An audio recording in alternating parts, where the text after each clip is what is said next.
आरोप केले होते संघर्ष यात्रेमध्ये की 30 लाख घेऊन तलाठी नेमण्यात आलेले आहेत.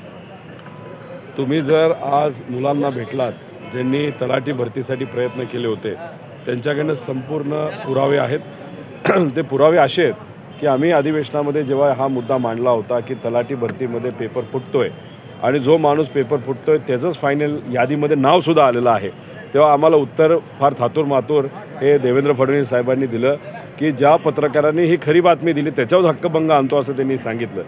आता हे 30 लाख रुपये घेतले गेले हे आम्हाला लोकांकडनं कळतं आणि काही प्रमाणात पेपर फूट 100% फुटी झालेली आहे.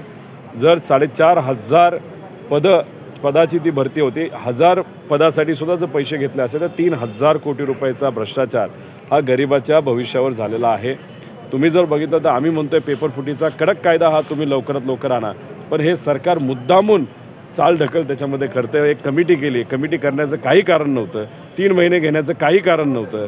जर त्यांना खऱ्या अर्थाने पेपर फुटीचा कायदा आणायचा झाला असता तर तो 10 दिवसातसुद्धा आणला असता. पण कदाचित पुढच्या काही महिन्यांमध्ये ज्या भरती होणार आहेत त्याच्यामध्ये सुद्धा अर्थकारण नाही तर पैशाची देवाणघेवाण करण्याचा विचार या सरकारमधले काही नेत्यांचा असावा. 2 दिवसापूर्वीच एका पेपरमध्ये UD विभागाचा जो पेपर होता त्याच्यामध्ये सुद्धा पेपर फुटी झालेली ही आपण सर्वांनी बघितली. त्यामुळे हे सरकार कुठंतरी लहान जी मुलं आहेत, युवा आहेत, त्यांच्या भवितव्यावर लोणी खाण्याचा प्रयत्न करत आहे असं आमच्या सगळ्यांचं ठाम मत आहे. अमोल मिटकर यांनी महत्त्वाचं विधान केलं. त्यांचं न्यू इयरचं रेझोल्युशन आहे की अजित पवार हे महाराष्ट्राचे मुख्यमंत्री झाले पाहिजेत आणि त्यासाठी हवा तो प्रयत्न आम्ही सगळ्यांनी केला पाहिजे. त्यांना मनापासून शुभेच्छा. तुम्ही कष्ट करत राहा. एक व्यक्ती बोलून होत नसतं, लोकांना विश्वासात घ्यावं लागतं. येत्या काळामध्ये बघूया काय होतं. संघाचं आज बौद्धिक होतं बोललो. थँक्यू.